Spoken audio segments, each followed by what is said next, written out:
So it's 2 times 0 plus 5. And that gives me 5. So that's the 0.05. Taryn, how about when I plug in 1? 7. Good. 2 times 1 plus 5 is 7. So I get the 0.17. Now, I didn't make my graph quite big enough here because what's the last? What do I get my plug-in to? Right? 9. I get 9. Well, we can figure out where it should go. So it's just going to be one above there.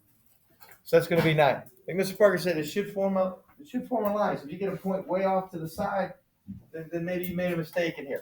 Now, it doesn't tell us what to plug in. So I could plug in a half. I could plug in 2.4. I could plug in -3. Those aren't the only values that answer this question. How many x values could I plug in? Infinite. So what we do is we connect these with a line.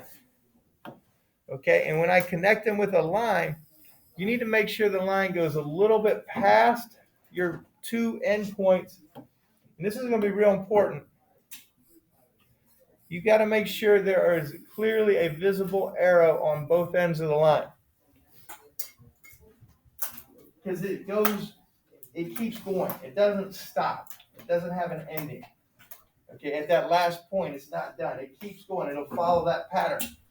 And every point on here is going to be an answer to this equation. So if I plug in a half, I'm going to get back an answer right around, looks like 5.5 or close to that. As we go through that. So just make sure you put arrows on that. Now for the second one, all right, we're just doing 2 of them. That's it.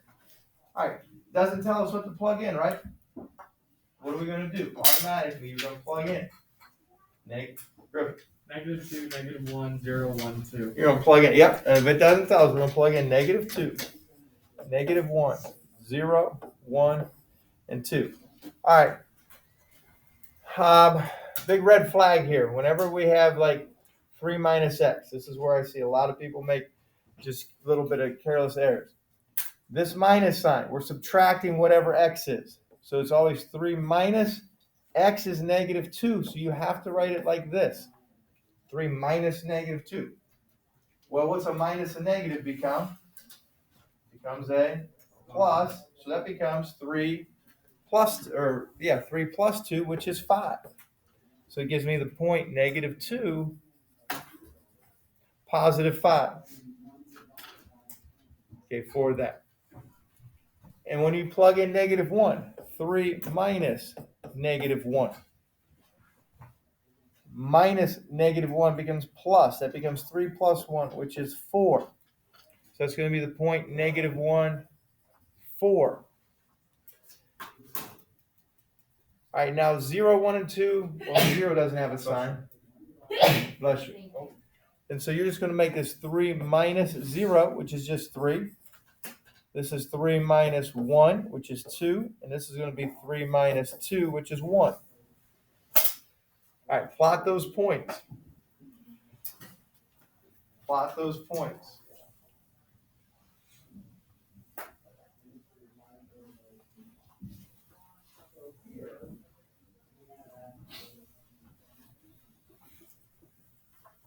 Now you said it should form a line. If it doesn't, you got to check your map or check how you plotted it. So 0, 3, make sure that's on the y-axis. 1, 2, and then 2, 1. All right, you got to draw in the line a little bit past both of your endpoints. Put an arrow on it to show that it will continue in the same pattern. Okay, so it's going to keep going in that same pattern. Okay. All right, now this is it for, section 3-4. Right now, we're going to do 3-1 to 3-4 practice quiz. You need to go ahead and get out a clean sheet of paper. Anything not finished in class is homework. This is a double assignment, which means it's 20 points. So we're giving you a good amount of time to get started. And we'll talk about a couple things. If you go back to section 3-1, You may have forgotten a few things. Hopefully not.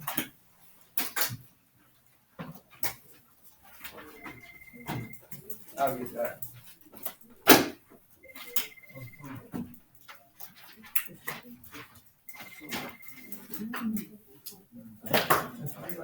It's not a unit, well, if it's like if you got x squared, if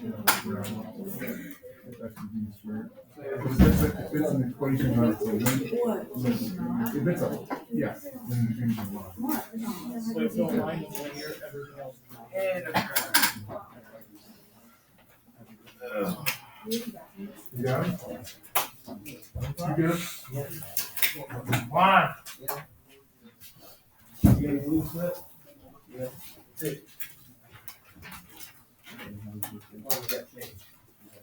10 o'clock.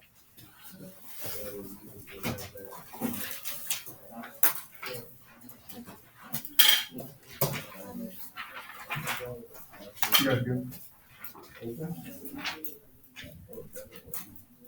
Yeah, isn't it?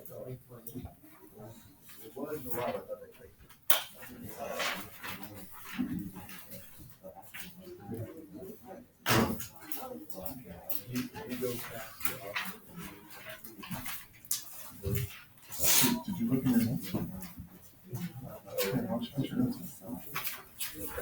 That should be the first reference, that'll help you. Domain is what? How much the graph stretches left and right. Range is how much it stretches up and down. I'll be there for you. Okay.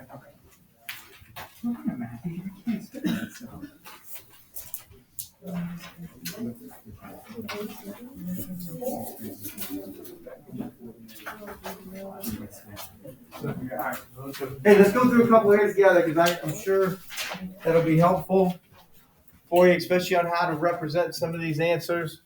Oh, I don't have it in front of me. Okay. Can I have one of those? Yep. All right, so for the first one here, what is the domain? All right, you got the domain or the x values. Okay. If it's a line or a curve, you can't list the points individually. You got to list it like using your either a compound inequality or an inequality. What is the smallest x value that hits? Okay, as you look at that for number one, what is the smallest, Griffin? 0, -2. -2. So you go furthest on the left. It hits at -2. What's the furthest? Well, hold on. That's not negative two. No, it's not -2. It's actually -3. It's actually -3. What's the furthest on the right it goes to? So as you look at that, Reese, look at there. Go to the where the line stops on the right. What is the x value that it stops at? Just give me the x value. 2. So it goes from -3 all the way over to 2. Does it include everything in between there? Does it hit it? Is it continuous? Yeah, it hits everything in between there. So how do you write that? So for your domain, you would say -3. Now, since it's a solid dot, it includes there. So you would have to say less than or equal to x, less than or equal to 2. This is how you have to use it if it's a line or a curve. Okay, because it hits everything in between -3 and 2. Range of your y values. So it kind of goes from bottom to top. Think bottom. What's the lowest point on there? Lowest point, Ava? That's where it hits at -2. Good. That's the lowest point on there. What's the highest point? What's the y value of the highest point as you take a look at that? Okay, Ryan? 1. It's +1. So the range, and always start with the lowest number. And make sure you always put a y for the range and an x for the domain. So this is always put the smallest number first, and then the biggest number last. So you got -2 to 1. Is the graph a function? A couple ways you can tell if it's a function. For each input, there's one output, but if you have a graph, there's There's a test. What do we call that test? Yeah, vertical line test. Does it pass it? Yeah, so this is a function. So for 3,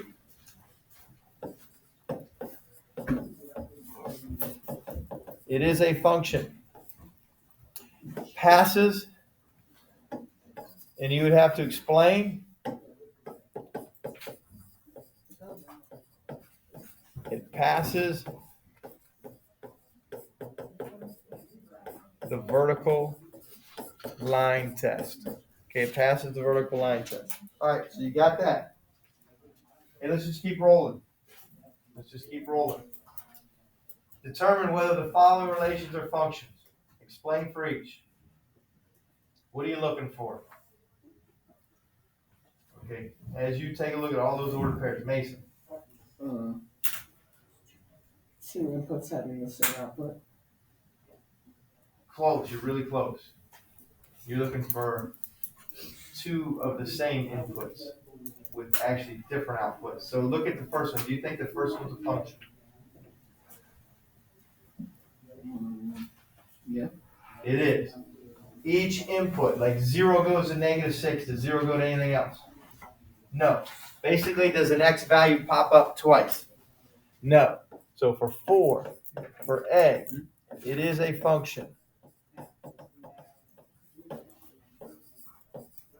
Each input. And here's a big thing for the quiz is your explanations are going to be important to your score. You got to make sure you put them down now so you can review them. So each input goes to exactly 1 output. Now look at B though. It's not going to be a function. Can you specifically show me why, Ava? Because -1 is a repeated input with more than 1 output. Good. So -1 goes to 2 different outputs. So it's not a function.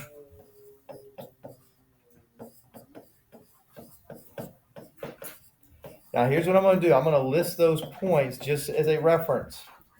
The more you tell me, the better chance you have of getting all the points. So now I'm not done though. So I'm going to list those and I'm going to say the input -1 has 2 different outputs. And by listing those, you're telling me exactly, you know exactly what you're talking about. So the input -1 has 2 different outputs. Bless you. Okay.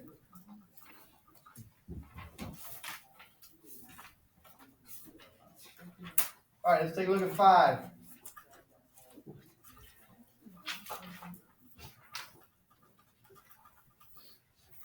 You got to tell me the independent. Now, it doesn't specifically tell you, but there's enough information to figure out what's going on. A lake basketball game charges $8 per adult.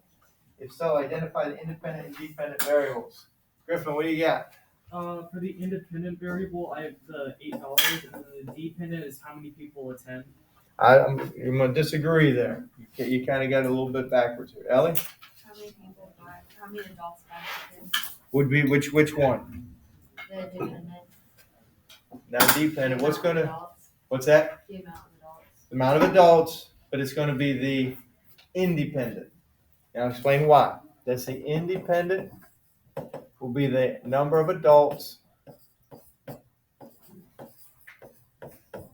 attending the game.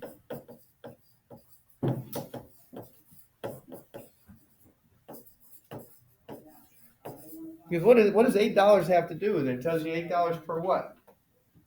Ticket, right? Addie? So what do you think the dependent is? $8. That's not just $8. Like how much it is for Total cost, okay, for your family. So the total cost to get in the game. So if like 2 people go, it's not going to be $8. Okay, so total cost to attend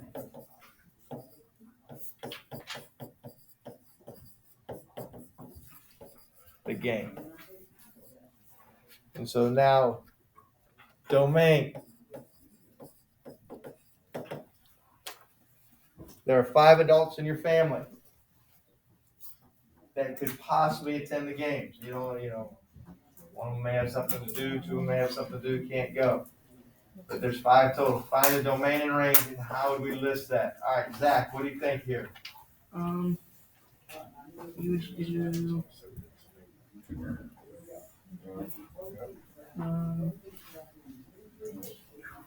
would you, Can half a person go? no, No. All right, so what are you him hawing about, thinking about? so would it be 1, 2, 3, 4, and 5? Okay. Technically, I'm going to do this. Let's err on this side. Could 0 people go? Yeah. Okay, for this case, technically 0 people could go. So we're going to list that. 1 person could go. What's the most that can go, though? 5. 5. Okay, so those are the number of people attending the game. The range is going to be the total cost to get in the game. It's not going to be just one cost, because if 5 people go, it's going to be a different cost than if 2 people go, right? Basically, you got to figure out the cost for each one. All right, what's the cost for 0 people? 0. Yeah, you're not paying anything. Cost for 1 person? 8. 8, and then 2 people? 16. And then it's just going to go 24, 32, and then 40. So that's going to be your range, the cost to get into the game. Okay. All right, you take a look at that graph on the right. Look at the graph on the right. Answer whatever you can here for 6 through 12. What's the x-intercept? What's the y-intercept? Where is it positive? Where is it negative? Where is it decreasing? Answer what you can. Okay, we'll go over. I'll give you a minute and a half.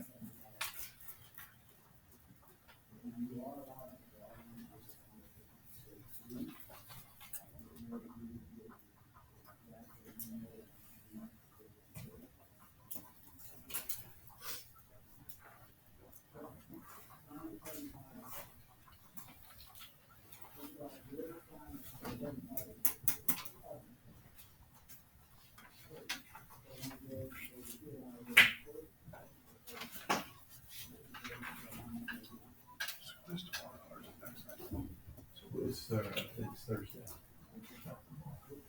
One, you should probably It's Thursday.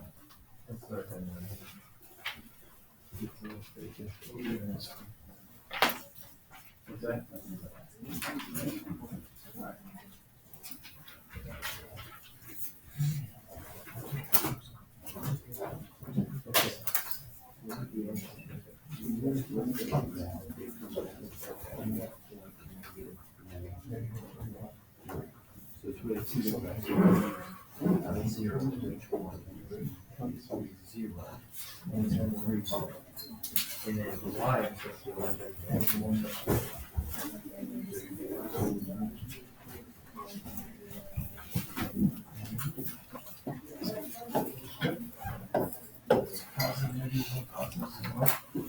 On your quiz, I'm also going to, where it says x-intercept, you have to list that as an ordered pair. Okay, if there's ordered pairs. So I glanced at 2 walking down, and they had this. And now you got to be careful, because that is actually the point -3,3, the way you got it written. I know what you're saying, but you said it a little bit incorrectly. How many times does it hit the x-axis? It's hit twice. What are the ordered pairs at those points? It hits it at -3, but that's technically the point -3,0, and the other spot is 3,0. So write that down for your x-intercept. It would be, write it as ordered pairs, -3,0 and 3,0. All right, similarly for 7. What is the y-intercept as an ordered pair? As an ordered pair. What do you got, Lucas? 0, 3. 0, 3. Good. All right, so fix yours. If you had it incorrect, fix it.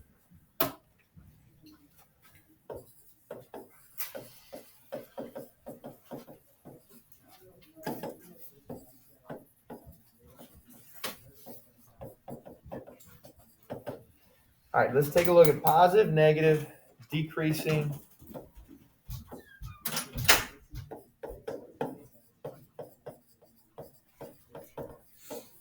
and increasing.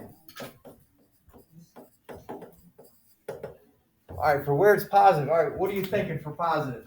Or are you thinking anything? Carly, when you look at that graph, anything jump to your mind when you think positive? What are we looking for? Everything above the X. Yeah, so does it occur above the x-axis? Is there any part of it above the x-axis? Yeah, did you put an answer down? No, I forgot how to write it down. Okay, where does it go on the farthest from the left? Where does it start to go above the x-axis at? -3, and then where does it go below it at then? Over there on the right-hand side, it goes below it. Keep going. Where does it hit the x-axis at again?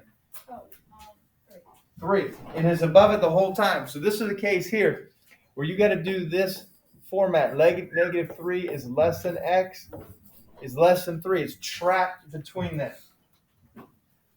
Trapped between there. All right, where is it negative? Okay, where is it negative at? What x values is it negative? Oh. There's actually 2 different sets of them. All right, looking at that. Lucas, what do you got? I maybe got the sign switched up. I got x is less than -3. X is greater than 3. Okay, good. It is in both of those segments. So it is going to be less than, it's going to be negative for x is less than -3. And you also have that segment where it goes down below there. X is greater than -3. All right, decreasing. Decreasing is going downhill. What do you think for that one? Diana, you got anything for decreasing? I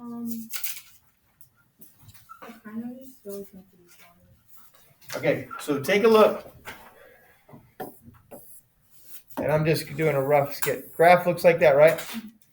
Where's it going downhill at? It's going downhill right there. There's my guy. He's tumbling down the hill. Where does that start at? What x value does it start at? 0. And it's everything to the right is 0, right? So decreasing is x is greater than 0, and decreasing is x is less than 0. All right, your job is to finish the rest of that. Heck, we already did 12 through, we already did most of it. We got to finish the rest. Okay.